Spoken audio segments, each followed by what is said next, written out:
भारत के संसदीय लोकतंत्र का एक काला अध्याय आज से ठीक 50 वर्ष पूर्व आज के दिन ही देर रात्रि में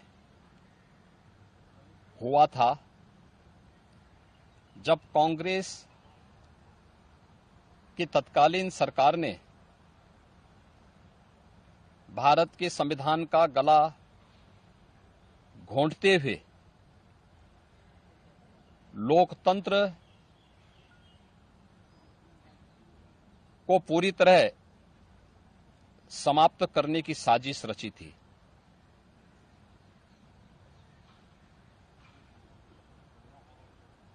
पच्चीस जून 1975 रात के अंधेरे में श्रीमती इंदिरा गांधी जी के नेतृत्व में कांग्रेस की सरकार ने कैसे भारत के लोकतंत्र को नष्ट करने का प्रयास किया था। उस समय के सभी विपक्षी दलों के नेताओं को,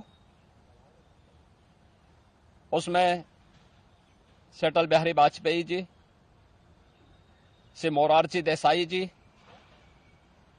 श्री जयप्रकाश नारायण जी, श्री लाल कृष्ण आडवाणी जी और विपक्ष के सभी नेताओं को बंद करके लोकतंत्र के गले को पूरी तरह घोंटने का प्रयास किया था। आज जब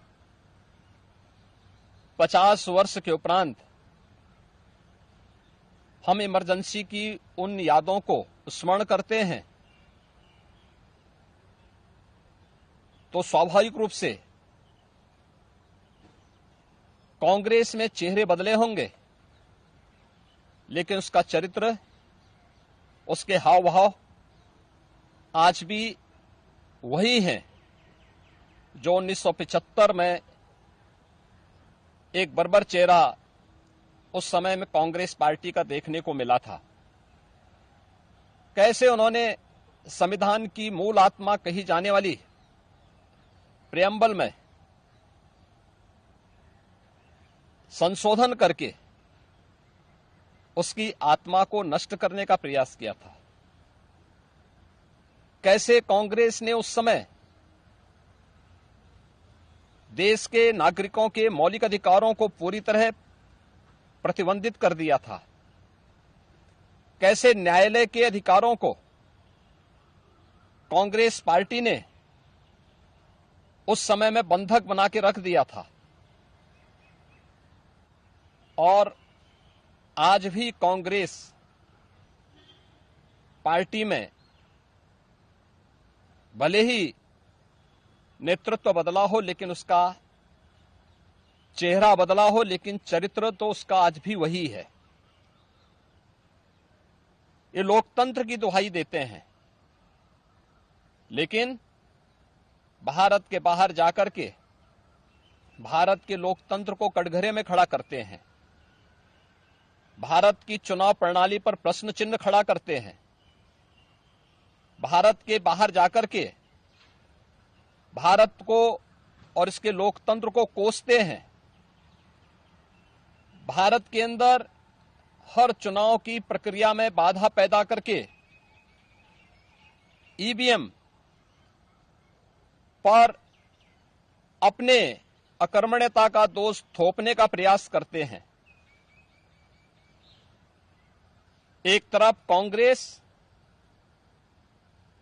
का यह तानाशाहीपूर्ण रवैया, जिसने आज से नहीं या 1975 में ही नहीं, आजादी के तत्काल बाद संविधान अंगीकार करने के मात्र 2 वर्ष के अंदर ही देश के संविधान में संशोधन करके धारा 370 को उसमें जबरन डाल करके देश के अंदर देश की अखंडता को चुनौती देने वाली धारा 370 को डालने का प्रयास किया था। इसके उपरांत भी समय समय पर कभी मीडिया पे को प्रतिबंधित करके, कभी अन्य तरीके से प्रत्यक्ष और अप्रत्यक्ष रूप से लोकतंत्र के सभी स्तंभों को कमजोर करने का प्रयास किया था। 1975, 25 जनवरी 1975 उसकी पराकाष्ठा के रूप में इस देश ने और दुनिया ने देखा था।